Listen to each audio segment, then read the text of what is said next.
চাকরিহারারা এবার রাজপথে একেবারে করুণাময়ী থেকে মিছিল করে তারা এসএসসি অফিস অভিযান, যোগ্য অযোগ্যের তালিকা প্রকাশের দাবি, তার সঙ্গে ওএমআরের মিরর ইমেজ প্রকাশেরও দাবি নিয়ে এই মুহূর্তে করুণাময়ী থেকে তারা এসএসসি অফিসের কিছুটা দূরে তারা অবস্থানে বসেছেন। কিছুক্ষণ আগে করুণাময়ী, সল্টলেকের করুণাময়ী থেকে মিছিল করছিলেন।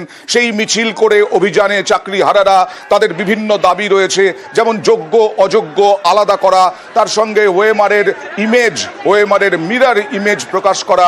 কালকেই শিক্ষামন্ত্রী দাবি করেছিলেন আমাদের নিউজ 18 বাংলার স্টুডিওয়ে বসে যে যোগ্য অযোগ্যের তালিকা সিবিআইয়ের কাছেও আছে, যোগ্য অযোগ্যের তালিকা সুপ্রিম কোর্টেও আছে, যোগ্য অযোগ্যর তালিকা এসএসসির কাছেও আছে। একেবারে টি শার্ট পরে আমি যোগ্য, অবিলম্বে এসএসসিকে প্রকাশ করতে হবে, সকলের ওএমআরের মিরর ইমেজ, এই দাবি নিয়ে একেবারে তারা স্লোগান দিচ্ছেন সেই টি শার্ট পরে। সরাসরি চলে যাব প্রতিনিধি রৌনকের কাছে।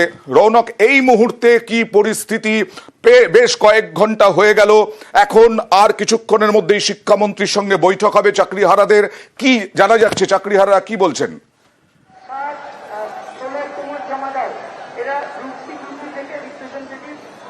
দেখো, একেবারে এই যোগ্য চাকরিহারারা তারা এসএসসি ভবনের সামনেই অবস্থান বিক্ষোভ করছেন এবং তাদের যে প্রতিনিধি দল তারা বিকাশ ভবনের উদ্দেশ্যে যাচ্ছে শিক্ষামন্ত্রীর সঙ্গে বৈঠক, এবং সেই বৈঠকের দিকে তারাও তাকিয়ে রয়েছে। প্রাথমিক তাদের যে দাবি যে ওএমআরের মিরর ইমেজ, সেই ইমেজ এসএসসিকে অবিলম্বে ওয়েবসাইটে প্রকাশ করতে হবে, এবং যতক্ষণ না পর্যন্ত সেই মিরর ইমেজ ওয়েবসাইটে প্রকাশ হচ্ছে ঠিক ততক্ষণ পর্যন্তই তারা এখানে অবস্থান বিক্ষোভ চালাবে। ঠিক দেখাবো এই জায়গাতেই কিন্তু তারা বসে অবস্থান বিক্ষোভ করছে, স্লোগান শাউটিং করছে। আর কিছুক্ষণের মধ্যেই শিক্ষামন্ত্রীর সঙ্গে তাদের প্রতিনিধি দলের বৈঠক, আর কিছুক্ষণের মধ্যেই সেই প্রতিনিধি দল তারাও বিকাশ ভবনের উদ্দেশ্যে রওনা হবে, এবং সেখানে এসএসসি চেয়ারম্যান থাকবেন। তারাও কিন্তু আজকের এই বৈঠকের দিকে তাকিয়ে, এবং আজকে যাতে কোনো একটা সুরাহা হয়, বিশেষ করে প্রাথমিক যে তাদের যে দাবি এই মিরর ইমেজ তাদের প্রকাশ করতে হবে এসএসসি কে একদম তাদের ওয়েবসাইটে, এবং যতক্ষণ পর্যন্ত সেটা প্রকাশ করছেন তারা কিন্তু এখানেই এই অবস্থান বিক্ষোভ চালিয়ে যাবেন। এখান থেকে তারা এমন ডাক দিচ্ছে, এবং তার আগে গত এক বছর ধরে তারা যে দাবিটা ছিল সেগ্রিগেশন, অর্থাৎ পৃথকীকরণ, কারা যোগ্য কারা অযোগ্য, এই পৃথকীকরণও কিন্তু এসএসসি কে করতে হবে। অবশ্যই আমি যোগ্য অযোগ্যের তালিকার পৃথকীকরণ চাইছেন চাকরিহারারা, এবং এই দাবিতেই এখন অবস্থানে বসে আছেন।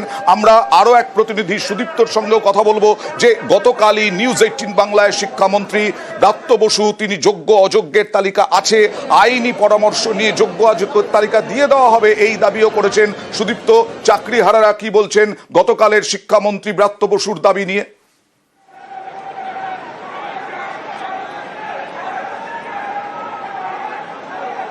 দেখো আনন্দা, আজকে ঠিক 12টার সময় করুণাময়ী থেকে যে মিছিল এসএসসি ভবনের উদ্দেশ্যে বেরিয়েছিল, সেই মিছিল ঠিক 12:55 নাগাদ এসএসসি ভবনে এসে দাঁড়িয়েছে, এবং তারপর তারা অবস্থান বিক্ষোভে সামিল হয়েছেন। এই মুহূর্তে তাদের যে তিনটে দাবি, সেই তিনটে দাবি একেবারে তারা পরপর রেখেছেন। একটি হচ্ছে যে ওএমআর শিট তার যে মিরর ইমেজ তা প্রকাশ করতে হবে, এবং অন্যদিকে যোগ্য চাকরি প্রার্থী এবং অযোগ্য চাকরি প্রার্থীদের লিস্ট তার ভাগ করে দিতে হবে এবং তা প্রকাশ করতে হবে, এবং যোগ্যদের পদে তাদের যে পদ ছিল পূর্বের যে পদ, সেই পদে বহাল রাখতে হবে। শিক্ষামন্ত্রী যেমনটা বলছিলেন যে তারা কাজে ফিরে যাক, কারণ মুখ্যমন্ত্রী মমতা বন্দ্যোপাধ্যায় তিনিও নেতাজি ইন্ডোরে দাঁড়িয়ে এমনটাই বলেছিলেন এবং ভলেন্টিয়ারি সার্ভিসের কথা বলেছিলেন। কিন্তু তাদেরকে যখন প্রশ্ন করা হয়েছিল, তারা বলছেন, অর্থাৎ চাকরিহারা শিক্ষক শিক্ষিকারা তারা বলছেন তারা কাজে ফিরতে চান ঠিকই, কিন্তু ভলেন্টিয়ারি নয়, তারা কাজে ফিরতে চান তাদের যে পূর্বের যে পদ সেই পদ অনুসারে। সেই পদে তারা কি বলছেন একবার দেখাবো, চাকরিহারারা কি বলছেন একবার দেখাবো, তারপরে আসবো রৌনকের কাছে আবার। যে 22 লক্ষ পরীক্ষার্থী আছে তাদের প্রত্যেকের ওএমআর সিট, তাদের ইন্টারভিউর মার্ক সমস্ত ওয়েবসাইটে আপলোড করা হোক, যাতে যে রায় হয়েছে 14 নম্বর এবং 16 নম্বর যে ক্লজ আছে যেখান থেকে প্রাতিষ্ঠানিক দুর্নীতির কথা উঠেছে, সেই দুর্নীতির যে জায়গাটা সেটা পরিষ্কার উঠুক, এবং সেখান থেকে যোগ্য অযোগ্যদের লিস্ট পৃথকভাবে কমিশনের ওয়েবসাইটে প্রকাশ হোক। আমরা যারা যোগ্য তারা যেন সসম্মানে নিজেদের শিক্ষা প্রতিষ্ঠানে ফিরে যেতে পারি, এটাই আমাদের ডিমান্ড। তাই আমাদের ওএমআর মিরর কপি আমরা চাই। মুখ্যমন্ত্রী এবং শিক্ষামন্ত্রী আমাদেরকে ভলেন্টিয়ার সার্ভিস দেওয়ার জন্য স্কুলে যেতে বলেছিলেন, কিন্তু আমরা আমাদের 22-25 বছরের পড়াশোনা, মেধা, এত পরিশ্রম ভলেন্টিয়ার সার্ভিস দেওয়ার জন্য তো দিইনি।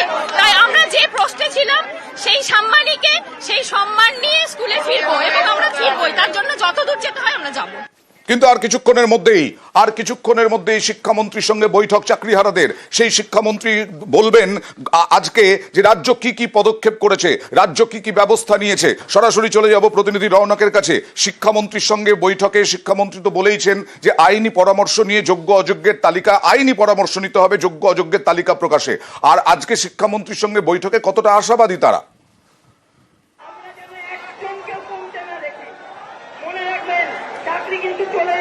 দেখো, তারা যথেষ্টই আশাবাদী। আর কিছুক্ষণের মধ্যেই তাদের যে প্রতিনিধি দল, সেই প্রতিনিধি দল বিকাশ ভবনের উদ্দেশ্যে যাবে এবং কারা যাবে সেটা তারাও কিন্তু তাদের রিকুইজিশন লিস্ট পাঠানো হয়েছিল এবং ইতিমধ্যে চিহ্নিত করা হয়েছে যে কজনকে বিকাশ ভবনে ডেকে পাঠানো হয়েছে। কিছুক্ষণের মধ্যেই তারা যাবে, শিক্ষামন্ত্রীর সঙ্গে বৈঠক, এসএসসি চেয়ারম্যান সেই বৈঠকে উপস্থিত থাকবে এবং সেই বৈঠকের দিকে কিন্তু সকলে তাকিয়ে রয়েছে।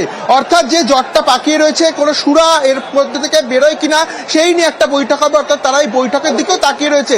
যে দাবিটা তারা এখানে অবস্থান বিক্ষোভ থেকে তুলছে, যে ক্লিয়ার মিরর ইমেজ প্রকাশ করতে হবে এসএসসি কে, সেটাই বৈঠক থেকে কোনো সুরা হয় কিনা সেটাও কিন্তু দেখার বিষয়। এবং আর কিছুক্ষণের মধ্যেই তাদের যে প্রতিনিধি দল যারা শিক্ষামন্ত্রীর সঙ্গে বৈঠক করবেন বিকাশ ভবনে, তারা এখান থেকে রওনা দেবেন এবং সেই বৈঠকের দিকেই কিন্তু তাকিয়ে রয়েছেন। যদি এই বিষয়টি কোনো রকম কোনো সুরা হয়, যদি কোনো রকম এসএসসি পদক্ষেপ না নেয়, তাহলে কিন্তু তারা এখানেই লাগাতার এই অবস্থান বিক্ষোভ চালাবেন। এই আন্দোলন থেকে তারা আরামি হুঙ্কার দিচ্ছেন। আজকে তাদের এসএসসি ভবন অভিযান ছিল এবং তাদের প্রাথমিক দাবি একটাই, এই যে ক্লিয়ার ইমেজ ওএমআর তা যতক্ষণ না এসএসসি ওয়েবসাইটে প্রকাশ করছে ততক্ষণ পর্যন্ত কিন্তু তারা এখানে লাগাতার অবস্থান বিক্ষোভ করবে।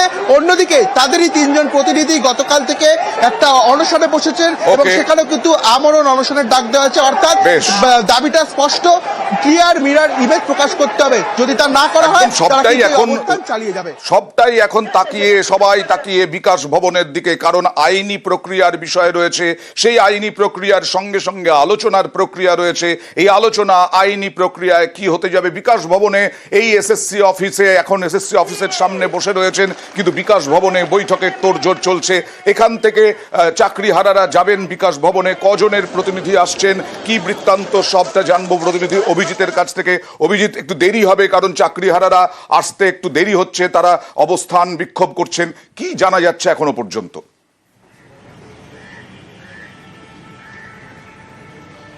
অয়ন, এখনো পর্যন্ত যেটুকু জানা যাচ্ছে যে শিক্ষামন্ত্রী ব্রাত্য বসু, এসএসসি চেয়ারম্যান সহ যে বৈঠক, তাদের সঙ্গে চাকরিহারা শিক্ষক শিক্ষিকা অশিক্ষক কর্মচারী যাদের যে বৈঠক হওয়ার কথা, সেই বৈঠক কিছুটা দেরি হচ্ছে।